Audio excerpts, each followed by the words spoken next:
Eu quero convidá-los a abrir a Bíblia, Evangelho de João, capítulo 17. Nós vamos começar com esse texto bíblico para apresentar o tema que o pastor Wagner me pediu para apresentar essa manhã.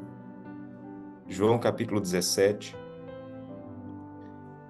Esse capítulo é um capítulo que tem um contexto importantíssimo para a nossa vida como igreja, porque imagine que a despedida de Jesus dos discípulos antes da cruz. O capítulo 17 faz parte do último sermão de Jesus antes de ir para a cruz. Os discípulos haviam compreendido pela primeira vez que Jesus iria morrer, iria ressuscitar e iria voltar para o céu. E eles receberam essa notícia com muita tristeza, com muita angústia, com muita insatisfação.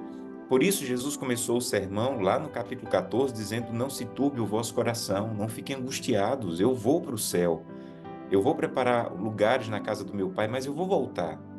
E aí ele continuou esse sermão no capítulo 15, dizendo: E vocês podem ficar ligados a mim como a videira fica ligada aos ramos. Vocês não precisam ficar separados de mim, apesar de fisicamente não estarmos juntos, mas vocês podem ficar ligados a mim como o galho permanece ligado à videira. Aí ele continuou o sermão com a ótima notícia do capítulo 16, dizendo: E ainda tem uma outra boa notícia: vocês não vão ficar sozinhos. Eu vou enviar o Consolador, o Espírito Santo, para estar com vocês. Ele vai guiar vocês. E ele conclui esse sermão com o capítulo 17, que é, na verdade, uma oração, que nós conhecemos como oração sacerdotal. Então, o capítulo 17 é a oração final do sermão de Jesus, que começou lá no capítulo 14 e concluiu com a oração do capítulo 17. E no capítulo 17, Jesus pede algumas coisas a Deus. Ele pede pela santificação, ele pede na vida dos discípulos, ele pede pela busca da verdade.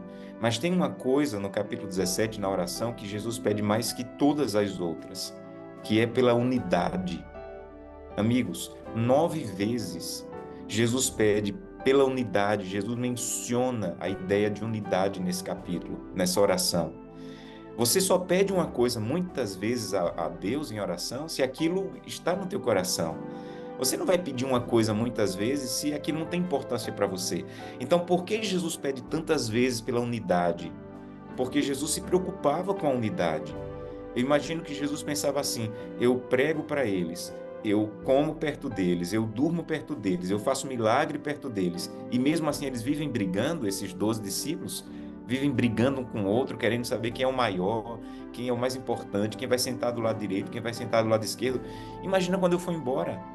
Então, por isso, Jesus dizia: Senhor, eu te peço, olha o que ele diz aí no verso 21, eu te peço que todos sejam um, como és tu, ó Pai, em mim e eu em ti, que eles também sejam um em nós. Aí ele diz no verso 23, eu neles e tu em mim, a fim de que sejam aperfeiçoados na unidade, para que o mundo os conheça. Então Jesus diz assim: Pai, nós somos um, e eu não quero que minha igreja seja uma igreja dividida, eu quero que minha igreja seja uma igreja unida, que assim como nós somos um, que eles também sejam um. E Jesus repete: Pai, que eles sejam aperfeiçoados na unidade. O inimigo vai fazer de tudo para tirar a unidade do meio deles. Senhor, querido Pai, aperfeiçoa a unidade deles.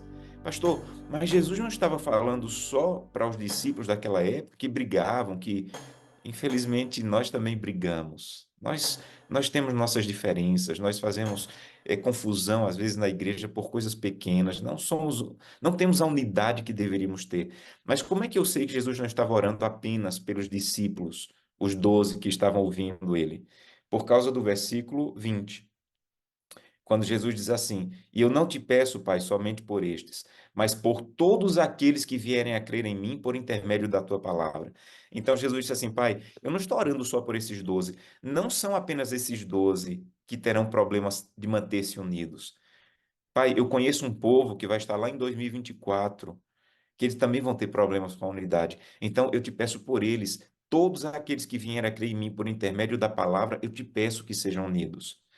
E o que eu vou apresentar para vocês hoje é exatamente a necessidade que temos como adventista de compreender a importância da unidade da igreja. Se alguém perguntar para você qual é o maior desafio da igreja adventista do sétimo dia hoje, sem dúvida Sem dúvida, o maior desafio da Igreja Adventista hoje é como manter a unidade dessa igreja. Nós somos quase 22 milhões de membros, espalhados em mais de 400 países, desculpa, em mais de 240 países. Nós estamos falando mais de 400 línguas diferentes. Você só tem três pessoas em casa e tem dificuldade de manter as três unidas. Imagine manter 22 milhões. Então, um dos nossos maiores desafios como igreja, como organização, é como manter essa igreja unida. E há uma citação que eu quero compartilhar com vocês do Espírito de Profecia, que Ellen White ela menciona o seguinte: olha, olha que citação forte. A unidade é a força da igreja. Então, de acordo com essa citação, a força da igreja não é batizar mais pessoas, a força da igreja não é ter mais dízimos e ofertas, a força da igreja não é construir mais escolas, mais hospitais. A força da igreja é a unidade. A grande questão, a citação diz, é que Satanás sabe disso. E ele emprega toda a força para introduzir dissensão em nosso meio. Ele deseja ver falta de harmonia entre os membros da Igreja de Deus. Por isso, ela diz, deve ser dada maior atenção à questão da união, da unidade da igreja. Devemos dar mais atenção à questão da unidade da igreja. E isso é muito claro, gente, para tudo que necessitamos. Porque quando os discípulos viram Jesus ressuscitar e voltar para o céu, eles tinham uma notícia grandiosa. Eles tinham uma notícia tremenda, urgente para ser dada. E eles queriam sair pregando. Jesus disse assim: não, não, não sai ninguém. Vocês vão para o cenáculo, vocês vão buscar o Espírito Santo, vocês vão buscar a unidade entre vocês, e depois que o Espírito Santo vier, quando vocês estiverem unidos, aí vocês saem para pregar. Mas nós temos uma notícia urgente, nós queremos sair para pregar. Não, não. Não adianta sair para pregar com essa falta de unidade que vocês têm. Vocês têm que ser unidos para que o Espírito Santo habite em vocês em unidade. E Ellen White diz que quando eles estavam orando, pedindo perdão um ao outro, reconhecendo suas falhas um diante do outro, o Espírito Santo veio sobre eles com poder e aí sim eles saíram para pregar. Então, até a nossa necessidade, a nossa busca pela presença do Espírito Santo, ela está ligada historicamente, teologicamente, à unidade. E eu quero tentar ilustrar isso com uma história, a história da igreja, a história da nossa igreja. Se alguém perguntar para você qual é a data mais importante para o movimento adventista, qual é a data mais importante para o movimento adventista? Sem dúvida, você vai dizer que a data mais importante para o movimento adventista é 22 de outubro de 1844. Infelizmente, poucos de nós conhecemos essa data. Por quê? Porque quando alguém pergunta assim, o que foi que aconteceu em 22 de outubro de 1844? Uma grande maioria de nós diz que foi o grande desapontamento. Gente, na verdade, o que aconteceu em 22 de outubro, a parte mais superficial foi o grande desapontamento. Mas não é essa a grande questão do dia 22 de outubro de 1844. A parte mais essencial, mais básica, mais superficial é o desapontamento. Mas o que realmente aconteceu no dia 22 de importância para o movimento adventista é que no céu, Jesus Cristo começou uma nova fase do seu ministério e na terra. A profecia diz que Deus levantaria um povo para pregar a verdade, que estava sendo pisada ao longo das eras. Então, quando alguém perguntar o que foi que aconteceu em 22 de outubro, você não deve dizer simplesmente que foi um desapontamento. Você deve dizer, no céu, Cristo começou uma nova fase do seu ministério e na terra, Deus levantou um movimento profético para pregar verdades que estavam sendo pisadas e esquecidas ao longo das eras. Então, isso aconteceu em 22 de outubro de maneira mais profunda, abaixo da superfície. Não é meu tema hoje falar sobre isso, mas eu recomendo que você leia um livro da Casa Publicadora Brasileira chamado 1844. Leia esse livro. É um livro de 70 páginas. Você lê em um final de semana. E vale muito a pena ler esse livro, porque de maneira clara ele explica isso. Então, a data mais importante é, com certeza, por tudo que ela representa, 22 de outubro. Mas se alguém continuasse perguntando assim, e qual é a segunda data mais importante para o movimento adventista? A segunda data mais importante para o movimento adventista, irmãos, é 20 a 23 de maio de 1863. Essa é a data oficial da organização da Igreja Adventista do Sétimo Dia. Então, quando essa data, quando esse final de semana, foi no final de semana, quando esse final de semana aconteceu, foi quando Deus organizou de maneira definitiva o movimento da Igreja Adventista do Sétimo Dia. Foi quando Deus organizou a última parte da organização, a parte final da organização do movimento adventista. Então, é como se esse fosse o aniversário oficial. 1863 é a data do aniversário oficial do início da Igreja Adventista do Sétimo Dia. A pergunta que eu quero responder com vocês essa manhã é: por que essa data é importante, pastor? Por que você está dizendo que essa é a segunda data mais importante no movimento adventista? A outra pergunta é: se o movimento adventista começou em 1844, por que é que a igreja demorou 19 anos para ser organizada? De 1844, quando começou o movimento adventista, até a organização oficial da igreja adventista, até o surgimento oficial da igreja adventista, 19 anos passaram. É por isso que ninguém pode dizer que a Igreja Adventista do Sétimo Dia, ela marcou a data para a volta de Jesus em 1844. Por um simples motivo, não existia um único Adventista do Sétimo Dia no planeta.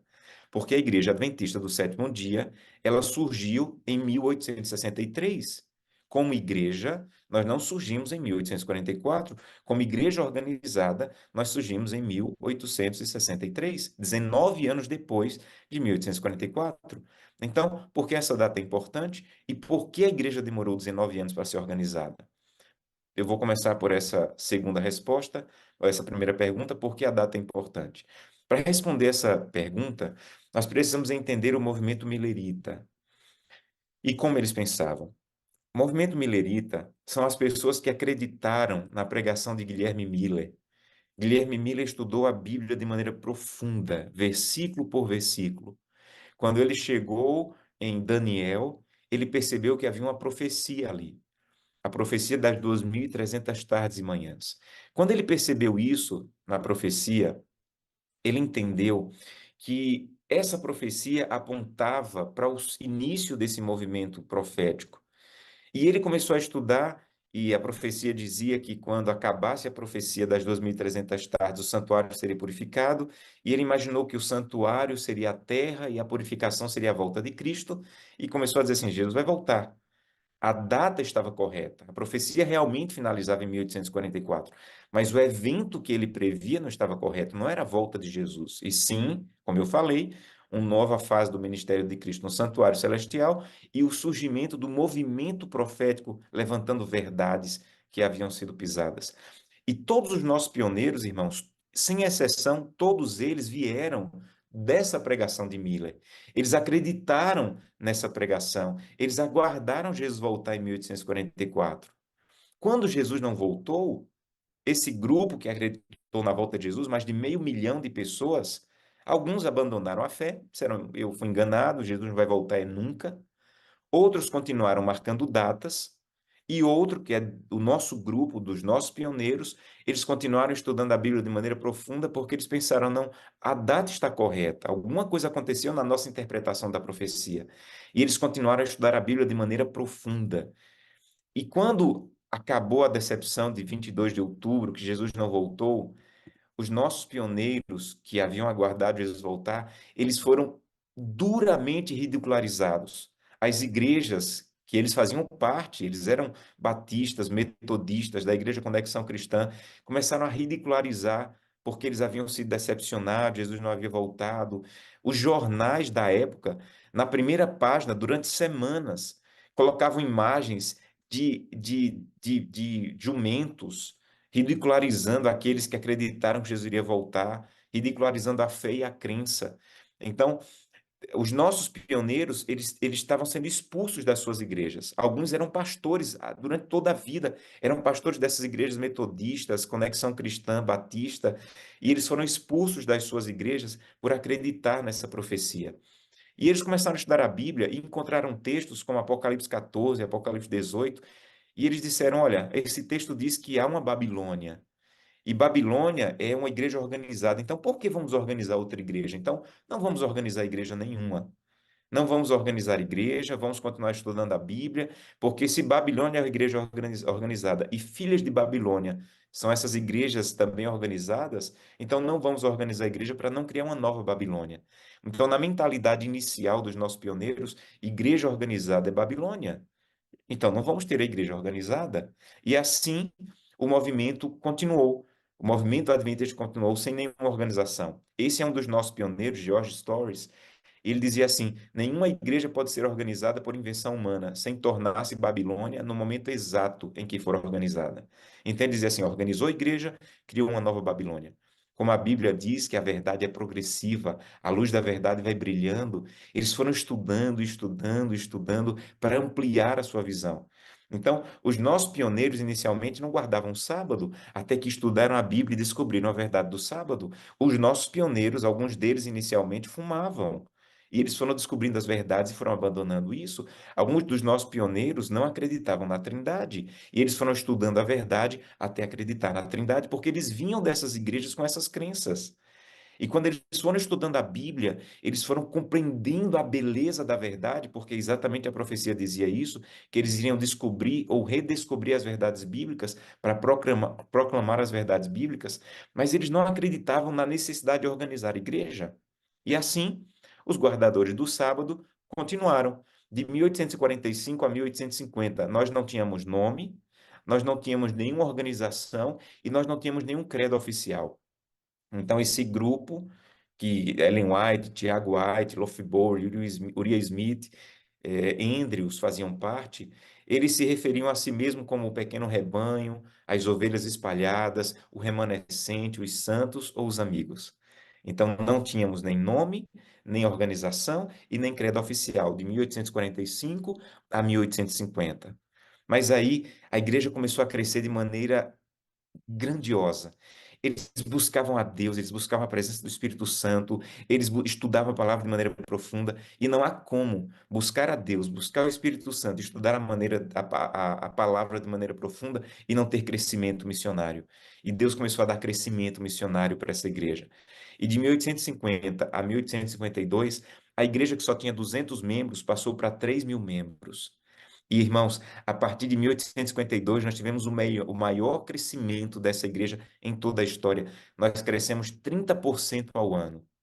30% ao ano. A cada ano, a partir de 1852, imagine aí, quem é bom de matemática, 3.000 membros, mais 30%, depois esse crescimento mais 30%, esse crescimento mais 30%, a igreja começou a crescer de maneira explosiva, com o poder, a presença de Deus, o Espírito Santo e a busca da palavra.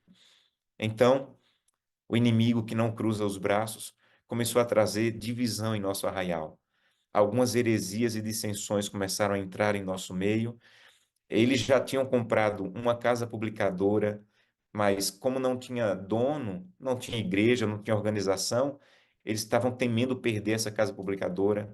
Para você ter ideia, os adventistas que viviam no estado do Michigan, nos Estados Unidos, compraram tendas para fazer evangelismo e uma outra igreja levou essas tendas porque não tinha dono, não tinha igreja, não tinha organização. Eles levaram. Os pastores que ainda não eram pastores, mas trabalhavam de maneira árdua, não tinham manutenção, não podiam se dedicar exclusivamente à causa de Deus. Por exemplo, o Andrews, durante o dia ele trabalhava na tenda, na loja de um tio, e à noite fazia evangelismo, mas ele queria trabalhar o tempo todo para a causa de Deus, mas ele tinha que manter a família. Um outro pioneiro chamado Lofgborg, ele plantava durante 6 meses, colhia e vivia os outros 6 meses pregando, comendo da colheita dos primeiros 6 meses. Mas durante uma nevasca grande, ele perdeu a colheita e passou fome com a família praticamente os 6 meses inteiros do ano. E a igreja estava preocupada: o que é que vamos fazer? Como é que nós vamos organizar essa igreja? E Deus usou o ministério profético de Ellen White para dizer assim: vocês entenderam mal. Babilônia não é organização. Babilônia é bagunça. Babilônia é confusão. Devemos nos organizar. E aí, Deus usou de maneira poderosa esse povo que se reuniu em 1860, no que é considerado a nossa primeira reunião oficial. 1860, reuniram os principais membros da Igreja Adventista e tomaram algumas decisões. Primeiro, escolheram o nome da igreja. Alguns disseram que deveria se chamar Igreja de Deus e deram outro nome, até que um membro da igreja disse assim: deve se chamar Adventistas do Sétimo Dia. E Ellen White disse que esse nome representa bem as nossas crenças e a nossa fé. E foi escolhido que nós chamaríamos Adventistas do Sétimo Dia. Segundo, eles transformaram a igreja em uma entidade jurídica. Porque agora a editora, por exemplo, que estava no nome de Tiago White, poderia passar para o nome da igreja. Tiago White não era o dono da editora. A igreja era a dona da editora. Para vocês terem uma ideia, se Tiago White morresse, de vez em quando ele passava mal e quase morria, a editora iria para o Estado. O Estado iria tomar a editora da igreja. E eles se preocupavam com isso. Então, aquela reunião em 1860, eles organizaram o nome da igreja e agora a clínica, a escola e a editora e as igrejas não pertenciam mais a uma pessoa, agora pertenciam à igreja. E até hoje é assim que funcionamos. Eu moro em uma casa da igreja. Quando eu for embora, a casa continua pertencendo à igreja. Eu não sou o dono da casa. O presidente não é o dono do prédio, da associação. Pertence à igreja. A todos nós que somos a igreja. Não é de uma pessoa, não está no nome de uma pessoa. Isso aconteceu a partir de 1860. E depois eles organizaram as igrejas locais. As igrejas locais agora pertenciam à igreja adventista. Mas eu não sei se você lembra que eu falei que a data de organização oficial da igreja é 1863. E você tem que perguntar, pastor, por que não é 1860? Se em 1860 escolheu o nome, se em 1860 a igreja foi organizada juridicamente, se em 1860 as propriedades das igrejas locais já estavam organizadas, por que que nós não temos como data oficial 1860? E aí entra uma coisa belíssima. Se a igreja tivesse finalizado sua organização em 1860, nós seríamos hoje uma igreja congregacionalista. Uma igreja congregacionalista é uma forma de organizar a igreja que enfatiza a igreja local acima de qualquer outra estrutura.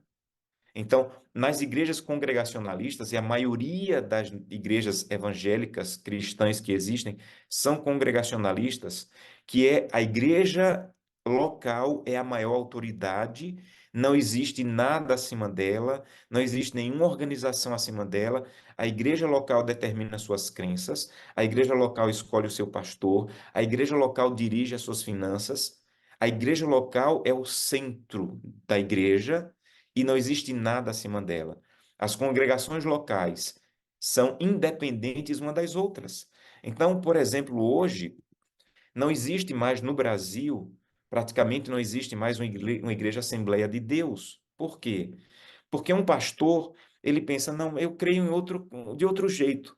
Eu acredito de outro jeito. Ele cria Igreja Assembleia de Deus disso e muda o nome da igreja. Igreja Assembleia de Deus daquilo, Igreja Assembleia de Deus disso outro. Isso é a visão congregacionalista. Como não tem uma base doutrinária única, como a igreja local determina, cada igreja pensa de um jeito e você pode abrir uma outra igreja com o nome que você quiser, com a crença que você quiser, da maneira que você quiser. E Deus não tinha esse plano para a igreja adventista, porque João 17 diz que Deus preza pela unidade da igreja. E aí, meus irmãos, Deus segurou a mão dos nossos pioneiros de maneira única, para nos afastar dessa ideia congregacionalista. Sabe o que aconteceu? Os nossos pioneiros, liderados por John Andrews, eles começaram a perceber que não estava correta a maneira como as igrejas daquela época eram organizadas. E o grande milagre, meus irmãos, é que eles só tinham praticamente as igrejas congregacionalistas como padrão. Então, é um milagre não sermos congregacionalistas, porque só havia congregacionalismo na época. Então, eles disseram, não, tem alguma coisa errada aqui.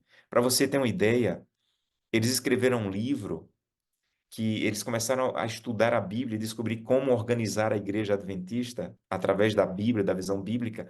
E nesse livro se uniram 5 homens: Andrews, Tiago White, Ken Wright, Haskell e Uriah Smith, que eram os pastores mais preparados da época. E eles escreveram um livro que em português seria Benevolência Sistemática, o plano divino para a manutenção do ministério, para o suporte do ministério. Eles começaram a escrever perguntas E levaram para Ellen White essas perguntas. As perguntas eram: Ellen White, vamos organizar a igreja? Essa igreja deve ter dízimos e ofertas, deve ter pastores, os pastores devem ser pagos. Como os pastores adventistas devem ser pagos? Eles escreveram umas cerca de 25 perguntas ali e levaram para Ellen White. E Ellen White olhou as perguntas e respondeu: Deus não me autorizou a responder o que já está respondido na Bíblia. Isso aí que vocês estão procurando, perguntando, está na Bíblia. Vão estudar a Bíblia, porque as respostas estão lá. E esses homens passaram noites e madrugadas estudando a Bíblia para tirar da Bíblia a maneira como nossa igreja seria organizada. E aí, meus irmãos, eles foram à Bíblia e eles escreveram o seguinte nesse livro que vocês viram aí.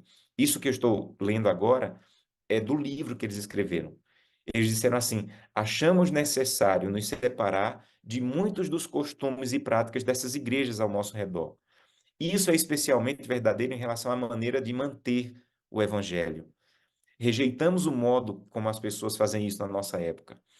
Quando um ministro, um pastor é contratado, passava na cidade uma assinatura. Imagina, era como Netflix, você assinava para manter o pastor. Mas se eu não gostava do pastor, eu não pagava mais a assinatura e o pastor passava necessidade e a igreja fechava as portas.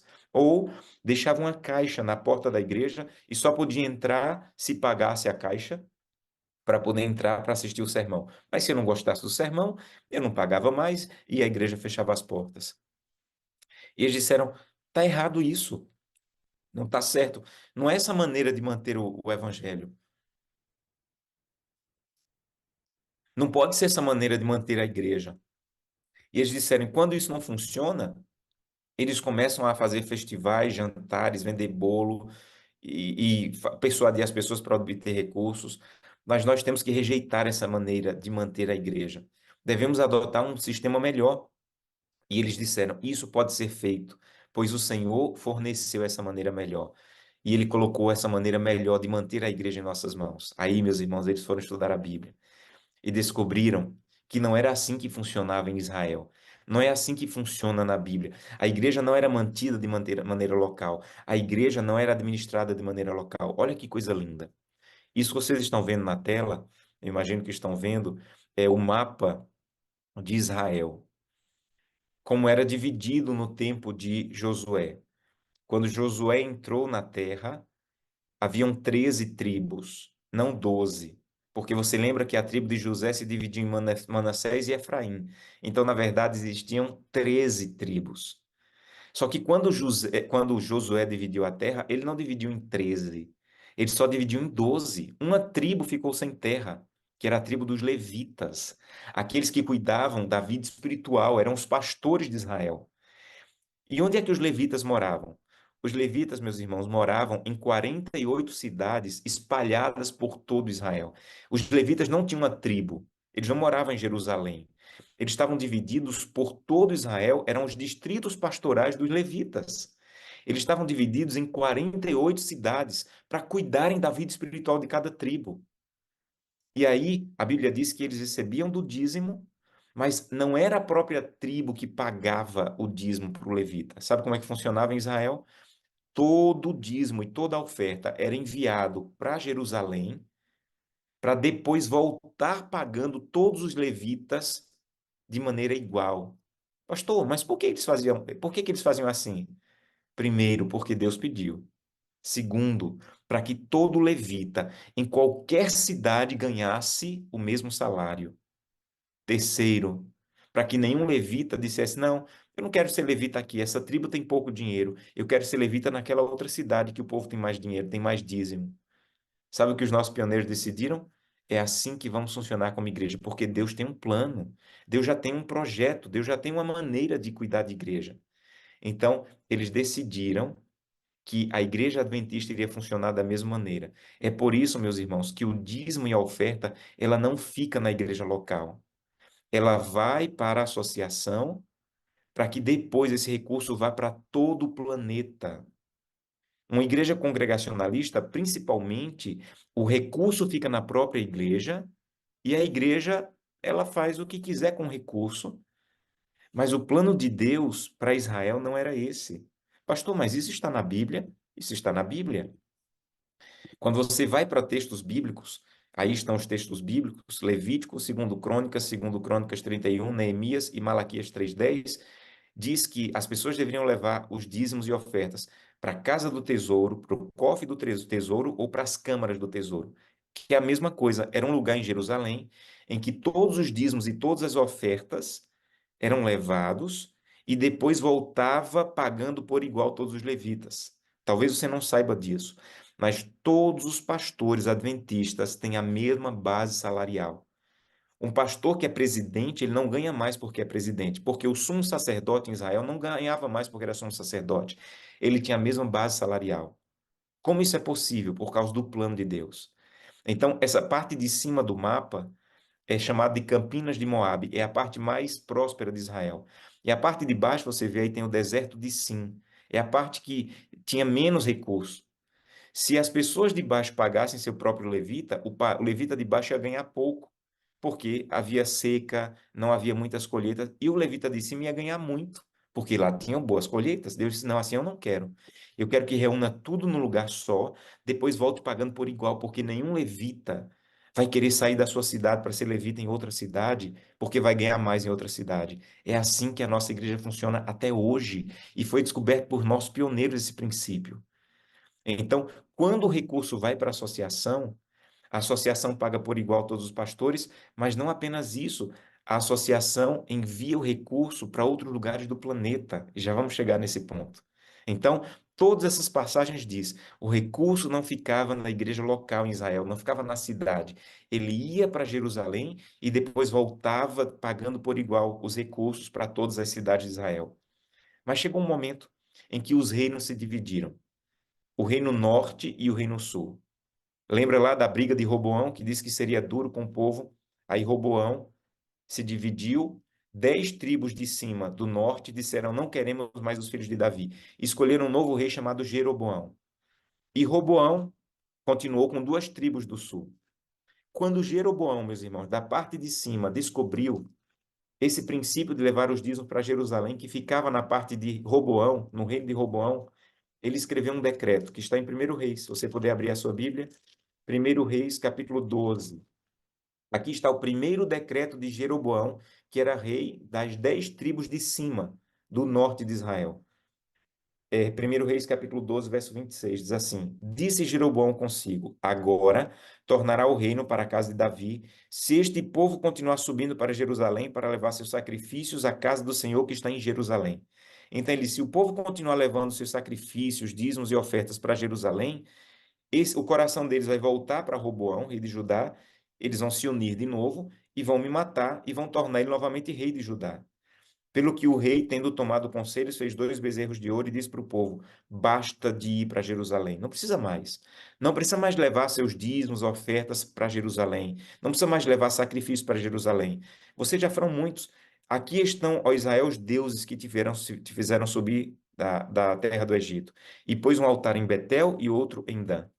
No caminho que ia para Jerusalém, que o povo ia levar os dízimos e ofertas, ele colocou 2 altares, dizendo: não precisa mais levar os dízimos e ofertas para Jerusalém. Fiquem aqui mesmo, deixa aqui mesmo na igreja local. Agora ele criou o congregacionalismo, ele dividiu o povo de Deus. E agora o povo não levava mais o dízimo para Jerusalém, não levava mais o dízimo, as ofertas para Jerusalém, e começou a levar para esse altar. Na cabeça de Jeroboão era só recurso, mas na mentalidade do inimigo, ele queria dividir o povo de Deus. E aí começou a idolatria no meio do povo de Israel. E toda vez, meus irmãos, toda vez que fala de um rei mau, aí estão as passagens. Toda vez que fala de um rei mau na parte norte de Israel, diz assim: esse rei continuou no pecado de Jeroboão. Esse rei continuou no caminho de Jeroboão. Qual foi o pecado de Jeroboão? Dividir o povo de Deus. Esse pensamento congregacionalista de dividir. Não somos mais uma igreja unida. Eu posso pensar do jeito que eu quiser, eu posso criar as doutrinas que eu quiser aqui na igreja, eu posso usar os recursos do jeito que eu quiser. Essa mentalidade congregacionalista não é bíblica. É por isso que é tão perigoso quando alguém diz assim: eu vou devolver o dízimo, mas desde que fique na minha igreja local. Eu vou devolver a oferta, mas eu quero que fique todo na igreja local. Nós não somos uma igreja local, nós somos uma família adventista que está espalhada em cada tribo, língua e nação. E o plano de Deus, quando pediu unidade, é que fôssemos unidos em tudo. Então, o congregacionalismo é uma maneira de dirigir a igreja em que o recurso fica na igreja local, que a doutrina quem decide é a igreja local, que quem escolhe o pastor é a igreja local. Mas esse não é o plano bíblico, porque não foi para Israel, não foi para os nossos pioneiros e com certeza não é para a igreja hoje. Quando os nossos pioneiros descobriram isso, meus irmãos, aí eles reuniram de novo e disseram: vamos tomar um outro voto. Reuniram de 4 a 6 de outubro de 1861 e eles organizaram as associações e missões. A primeira associação foi a Associação do Michigan. Surgiu em 1861. Por quê? Porque eles queriam criar uma espécie de casa do tesouro em que os dízimos e ofertas da igreja local não ficassem na igreja local, como em Israel não ficavam. As associações, elas não foram criadas inicialmente para ter departamentais. Inicialmente, as associações e missões, elas foram criadas para ser uma espécie de casa do tesouro, em que os recursos chegavam ali e depois voltavam pagando por igual todos os pastores em todo o planeta. E agora eles criaram uma regra para recepção e transferência de membro. Então, quando você sai de uma igreja para outra, você tem que levar uma carta de transferência. Isso foi criado nessa reunião em 1861. Mas, pastor, o senhor falou que a data de organização da igreja é 63. Por que não é 60? Se fosse 60, nós seríamos apenas uma igreja local. Se fosse 61, nós seríamos apenas uma igreja regional. E aí entra novamente Deus usando Andrews, e ele disse assim: olha, já estamos bem, mas ainda não completos. Porque nós estamos crescendo aqui na região, mas Deus quer que nós cresçamos no planeta. Deus não criou a igreja adventista nem para ser local nem regional. O nosso chamado em Apocalipse 14, verso 6, é pregar em cada tribo, língua e nação. Meus irmãos, nós não somos uma igreja local e nós não somos uma igreja regional. Nós somos uma igreja para o planeta. Esse é o nosso chamado profético. Então ele disse assim: eu quero ver essa obra completa. Eu quero que o que começou aqui nos Estados Unidos, no Michigan, se espalhe para o planeta inteiro, porque esse é o chamado de Deus para a igreja adventista.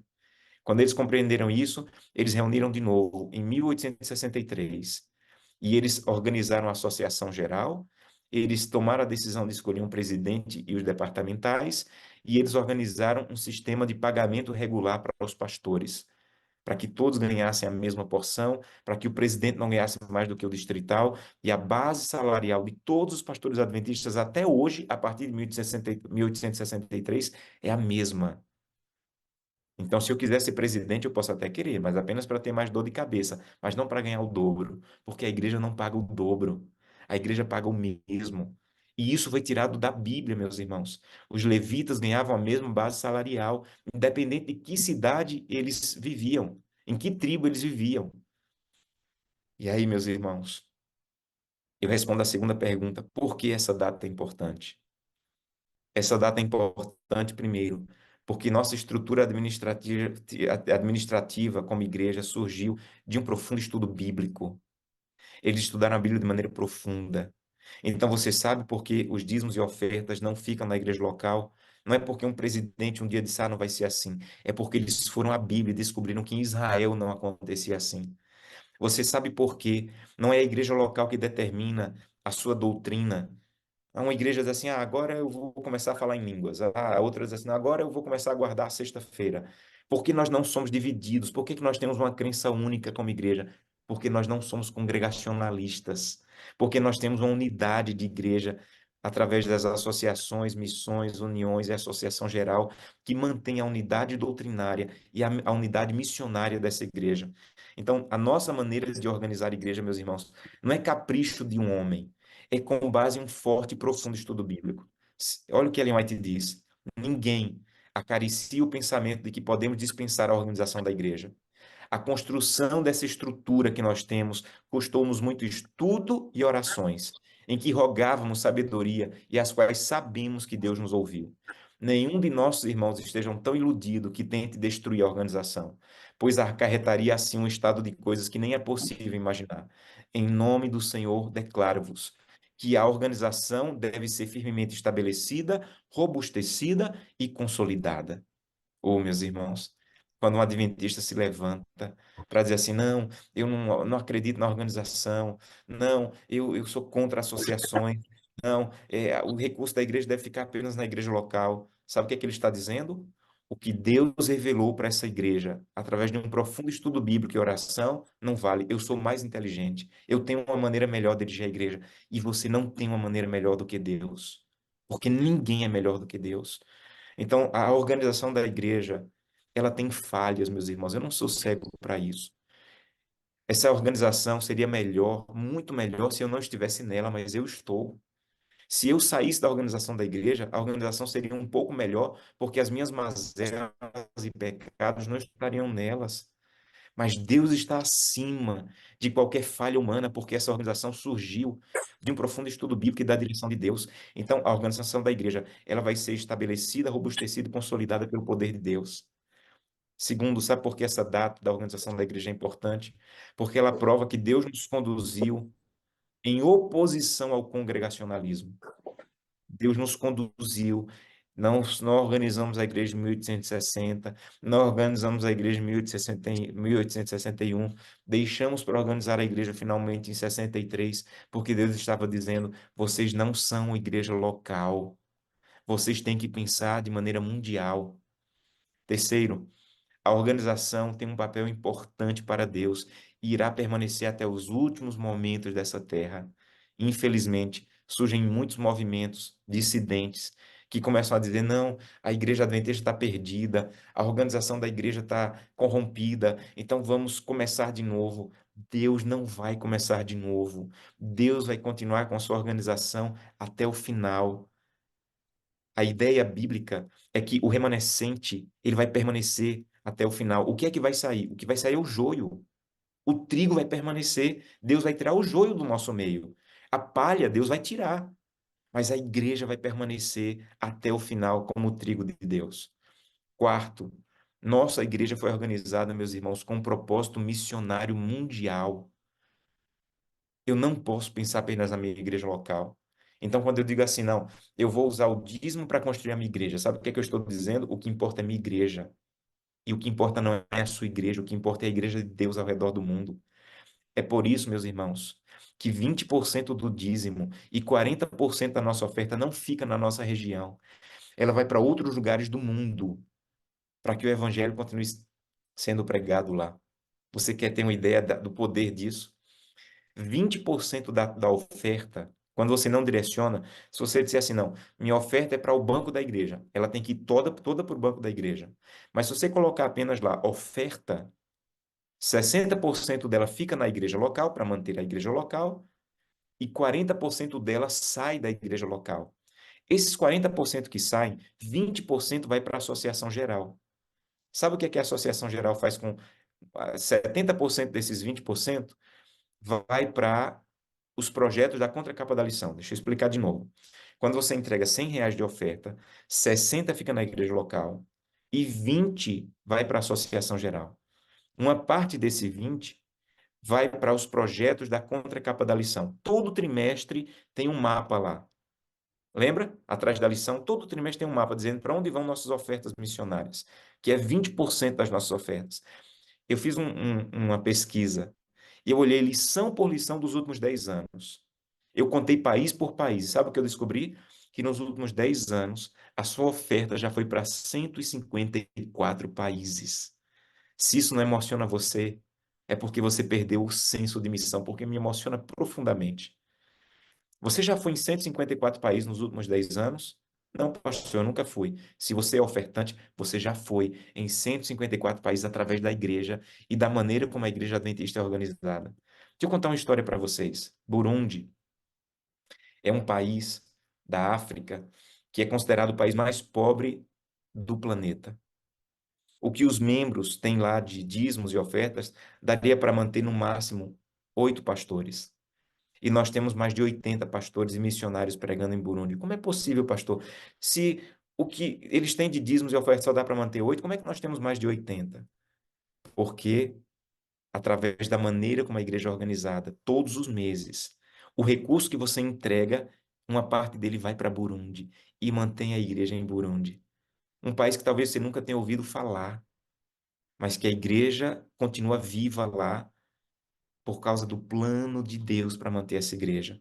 É por isso que é tão perigoso, meus irmãos, quando alguém diz assim, eu vou entregar a oferta, mas desde que ela fique na igreja local. Eu vou entregar o dízimo desde que ele fique na igreja local. Nós não somos uma igreja local, nós somos um povo espalhado ao redor do planeta, pregando em cada tribo, língua e nação. Essa é a beleza da igreja adventista. Essa é a beleza do movimento profético. E me emociona pensar que eu vou chegar no céu e vou encontrar pessoas de Burundi, um país que eu nunca fui, e que meu anjo e o anjo dessa família vai dizer assim, olha, você entregou a sua oferta, a igreja levou Bíblias para lá e essa família está aqui porque recebeu essa Bíblia e o evangelho chegou para ela. Sabe por quê? Porque o plano de Deus continua vivo através da igreja. E permitam concluir com uma citação. Estamos vivendo nos dias finais da história da humanidade, quando a estrutura organizacional da igreja e seu ministério têm sido desafiados por inúmeras propostas alternativas provenientes de movimentos dissidentes. Mas não podemos nos unir a eles, pois Deus tem na terra uma igreja, que é seu povo escolhido, que guarda os seus mandamentos. Ele está guiando essa igreja, não ramificações transviadas, não um aqui e outro ali, mas um povo. Então, nós temos algo a fazer como membro. Nós temos algo a fazer como pastores, como administradores, como instituições. Eu tive o privilégio de pregar essa mensagem para todos os administradores de todas as uniões da divisão e todas as instituições da divisão. Mas agora eu estou pregando para vocês o que é que eu tenho que fazer como membro, pastor. Eu tenho que continuar acreditando que Deus está guiando essa igreja. Se você não concorda com o que um presidente está fazendo, um departamental está fazendo, um tesoureiro está fazendo, não levante sua voz contra essa igreja, porque é a menina dos olhos de Deus.